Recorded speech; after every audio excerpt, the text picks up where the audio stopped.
लखनऊ के हजरतगंज बाजार की चमक धमक अपने पूरे शबाब पर थी।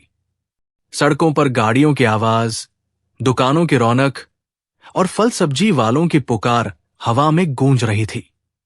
नवाबी शहर की इस मंडी में सुबह की शुरुआत हमेशा एक अलग ही रंग लेकर आती थी। मगर इस हलचल के बीच एक कोना ऐसा था जहां समय जैसे रुक सा गया था। फिर आगे क्या हुआ, कहानी की सच्चाई जानने के लिए वीडियो को पूरा देखें, लाइक और शेयर करें। हमारे चैनल स्टोरी बाय पप्पू को सब्सक्राइब करें। एक पुराने बरगद के पेड़ की छाव में फटे पुराने तिरपाल के नीचे एक आदमी चुपचाप बैठा था। उसका नाम था विक्रम सिंह। विक्रम की छोटी सी फल की दुकान थी।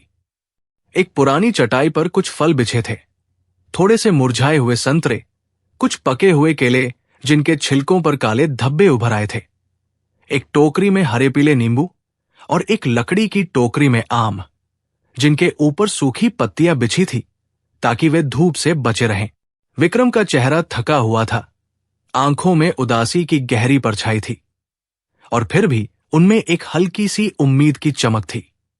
उसकी उम्र होगी कोई 40 साल, लेकिन चेहरे की झुर्रियां और सफेद होते बाल उसे उससे कहीं बड़ा दिखा रहे थे। वह चुपचाप बैठा था, नजरें सामने की भीड़ पर टिकी थी, लेकिन विचार कहीं और खोए हुए। तभी एक ग्राहक की आवाज ने उसे चौंकाया। भैया, ये आम कितने के हैं? विक्रम ने सिर उठाया। सामने एक अधेड़ उम्र का आदमी खड़ा था, जिसके हाथ में शॉपिंग बैग था। 100 रुपए किलो, विक्रम ने धीमे स्वर में कहा। 100 रुपए? इतने मुरझाए हुए? आदमी ने तंज कसते हुए कहा और आगे बढ़ गया। विक्रम ने कुछ नहीं कहा, बस नजरें झुका ली। पास ही फल बेच रहे एक और दुकान वाले ने हंसते हुए कहा, विक्रम भाई, ताजा माल लाओ ना, ये तो कोई नहीं लेगा। विक्रम ने हल्की सी मुस्कान दी, लेकिन उसकी आंखों में उदासी और गहरी थी। ताजा माल लाने के लिए पहले पुराना तो बिके, उसने धीरे से कहा और फिर चुप हो गया। उसी समय मंडी के दूसरे छोर पर एक औरत उतरी थी। उसका नाम था सायरा खान। सायरा लखनऊ में एक सफल इवेंट मैनेजमेंट कंपनी की मालकिन थी।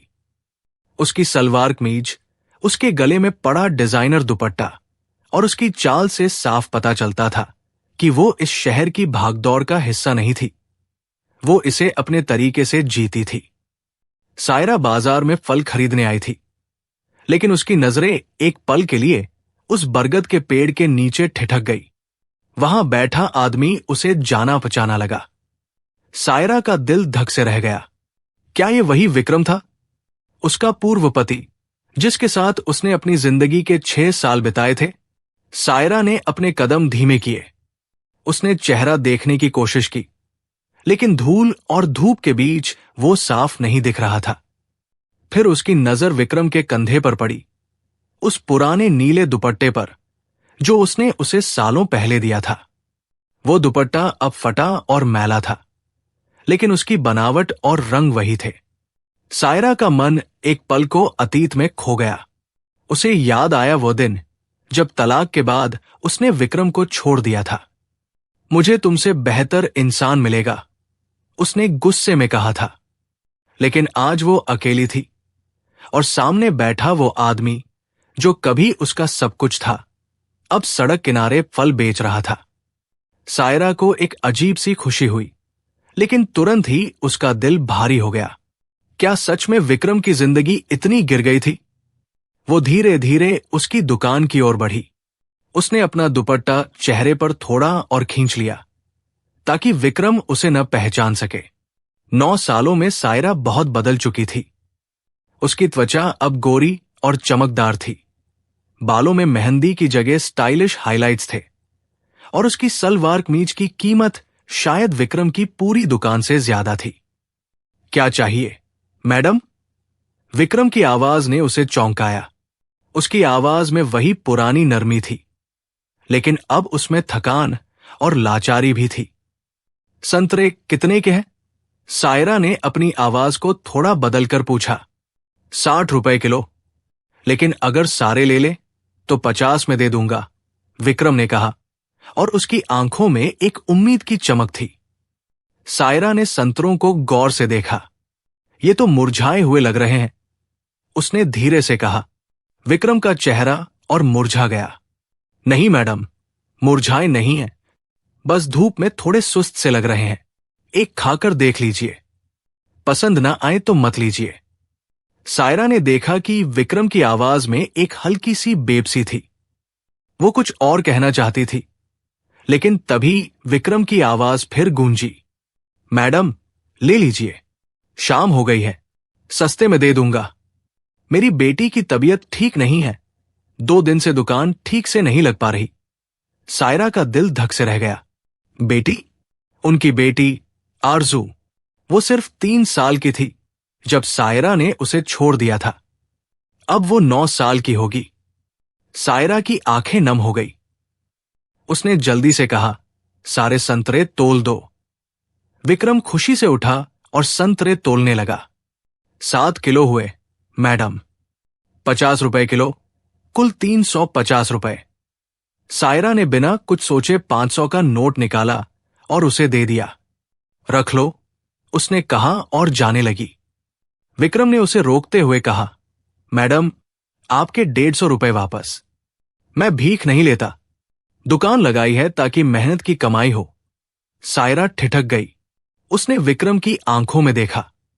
उनमें वही खुददारी थी जो उसे हमेशा याद थी। उसने पैसे वापस लिए और धीरे से पूछा, तुम्हारी पत्नी कुछ नहीं करती? विक्रम ने हल्की मुस्कान दी। 9 साल पहले तलाक हो गया मैडम। अब मैं और मेरी बेटी अकेले हैं। सायरा का दिल जैसे टूट गया। उसने जल्दी से नजरें फेर ली और बिना कुछ कहे वहां से चली गई। लेकिन कदमों में भारीपन था और मन में सवालों का तूफान। सायरा की जिंदगी बाहर से चमकदार थी। उसकी इवेंट मैनेजमेंट कंपनी लखनऊ में मशहूर थी।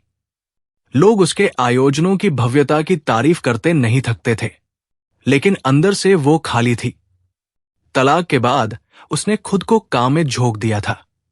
उसने सोचा था कि शोहरत और पैसा उसकी जिंदगी को पूरा कर देंगे, लेकिन हर रात जब वो अपने आलीशान फ्लैट में लौटती, उसे आरजू की याद सताती।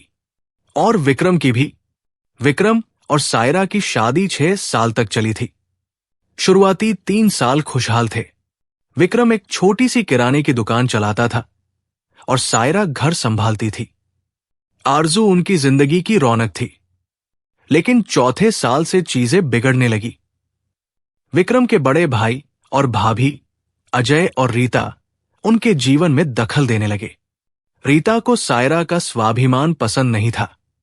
वो अक्सर सायरा को ताने मारती और विक्रम चुप रहता। सायरा को सबसे ज्यादा दुख तब होता जब रीता आरजू को डांटती या उसे छोटी छोटी बातों पर सजा देती। सायरा अलग होने की बात करती, लेकिन विक्रम अपने भाई और भाभी के खिलाफ कुछ नहीं कहता था। आखिरकार एक दिन रीता ने सायरा को अपमानित करते हुए कहा, तुम्हें शर्म नहीं आती? हमारे घर में रहकर हमारे खिलाफ बोलती हो? सायरा ने उसी दिन घर छोड़ दिया। तलाक के बाद सायरा लखनऊ आ गई थी। उसने अपनी मेहनत से एक नई जिंदगी बनाई, लेकिन आरजू को छोड़ने का दर्द उसे हर पल सताता था। उसने सोचा था कि विक्रम आरजू का ख्याल रखेगा, लेकिन आज उसे देखकर उसे लगा कि शायद उसने गलत फैसला किया था। अगले दिन सायरा फिर मंडी पहुंची। इस बार उसने सादा कपड़े पहने थे ताकि कोई उसे न पहचाने। वो दूर से विक्रम को देखने लगी। विक्रम आज भी उसी बरगद के पेड़ के नीचे बैठा था, लेकिन आज उसकी दुकान पर कुछ ताजा फल थे।